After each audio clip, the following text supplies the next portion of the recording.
Thank you for tuning in and checking out Unlucky, a memoir. My name is Kat. Everyone has a story. This one just happens to be mine. So I guess what I wanted to talk about today was survivor's guilt, imposter syndrome, disqualifying myself because I'm good at each and every one of those things. I talked about the other week how at my church I was asked to participate in kids camp and be a small group leader for the fifth graders. And immediately my brain said, "You don't know me. I don't have anything to offer." And right away, I wanted to disqualify myself. And it turned out to be an amazing week. I did have things to offer, and it was a great experience. I think just as much for me as it was for those kids, just to let me know that I do have things to offer, that I'm not immediately disqualified when I'm asked to do things. Now, another thing was what I said, like survivor's guilt, right? Like I have this feeling sometimes, like why me?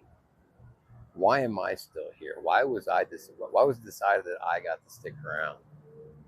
I've seen so many people that I started using and getting high with dead or in prison for the rest of their lives, if not quite a big chunk.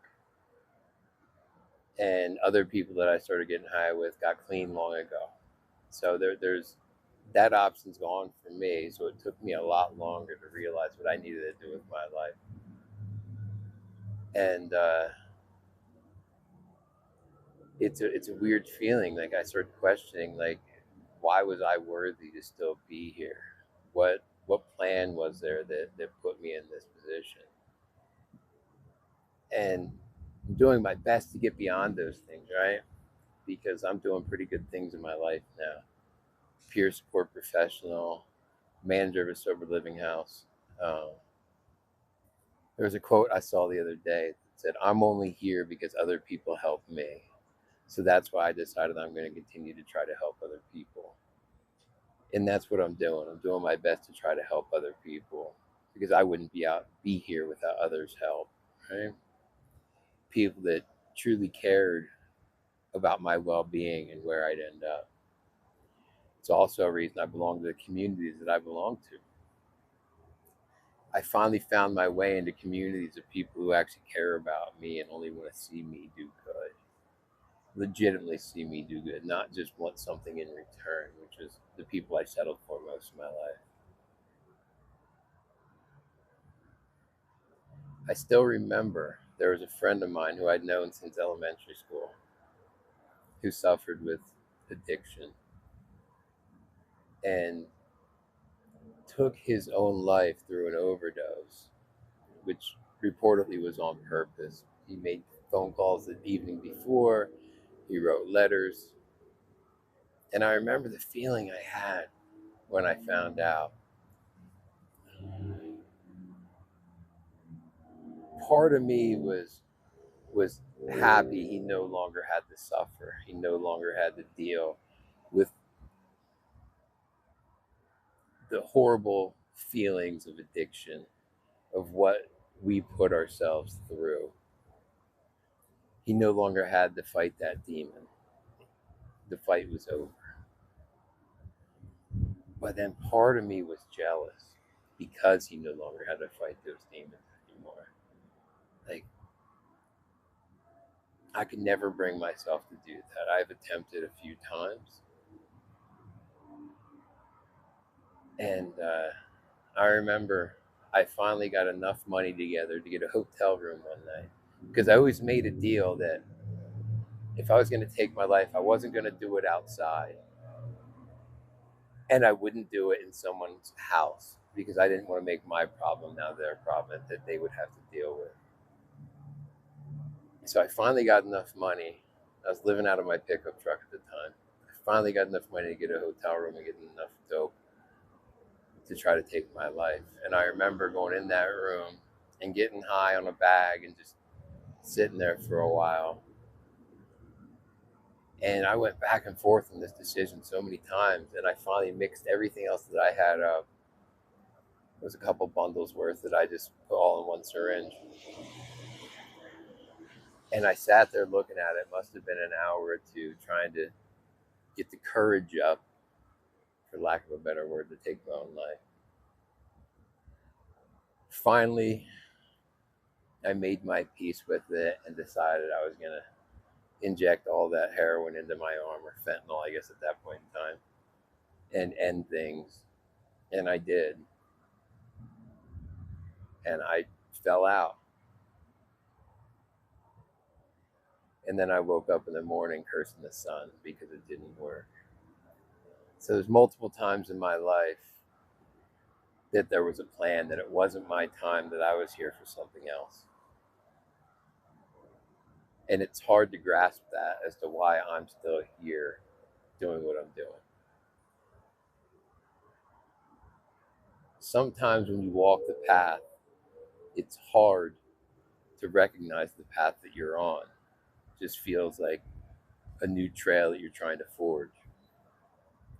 Then all of a sudden you get to a destination, you can turn around and look, and hindsight being 2020, the road that you've been on lights up. You realize there was a purpose for you to get here. There's a Bible verse, Romans 5:3. We glory in our suffering. So suffering creates perseverance. The perseverance creates character, and the character creates hope.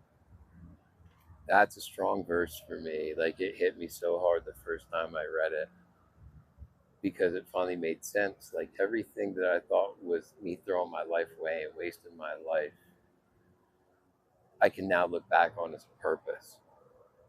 And that purpose was to get me to this point, to put me in position to do what I am doing today, doing my best to try to help other people avoid the pitfalls that I went through, or if they can't avoid them, at least give them a handout, try to support them any way I can to help them through their addiction.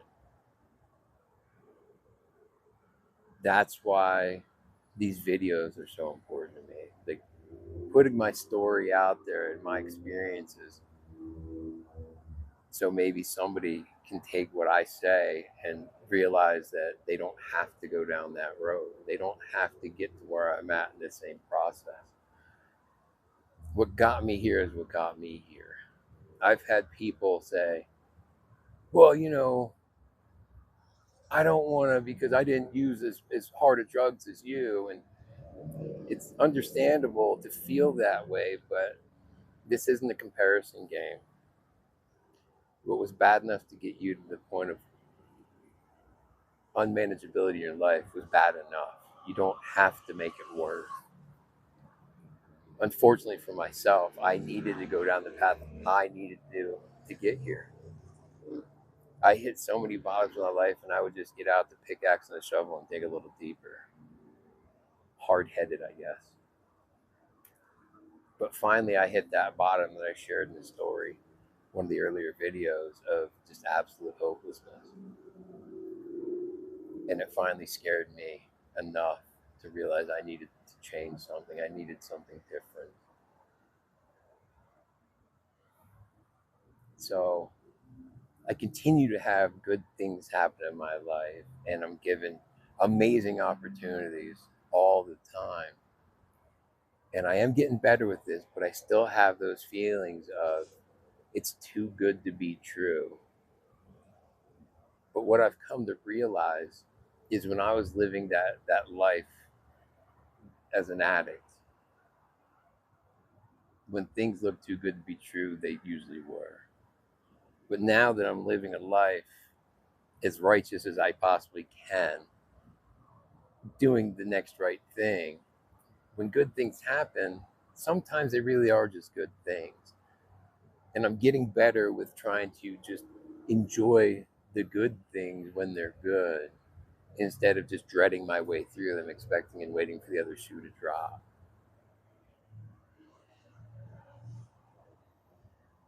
This has been an epic journey for me this past year and a half, going from that absolute hopelessness of living in a storage room in a basement back in Pennsylvania praying to a God I didn't believe in at the time to let me die on a daily basis, right?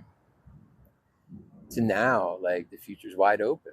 Like, the way things are going, anything is possible. As long as I don't pick up a drink or a drug, all my options are open and opportunities continue to knock at my door. And it's great to not have that desperate feeling that I had in addiction, where when opportunities do come, I can turn them down. Or I can say, I got to tell you, give you an answer later. When anything that looked merely slightly better than where I was at, if an opportunity showed up at my door in addiction, I'd leap on it because it felt like I was so low. Anything was a bonus, anything was a move up.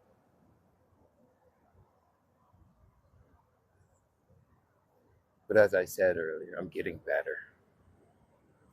I'm starting to see the good things and just accept them as good.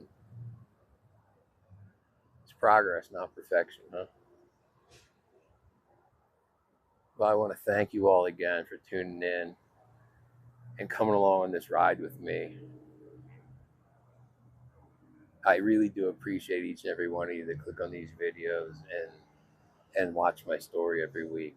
It does mean the world to me. With that, please like, share, subscribe, all the usual YouTube stuff. Help get my word out a little bit, man. So hopefully it does reach somebody who maybe it helps. I appreciate you all. Check in with you all again next week.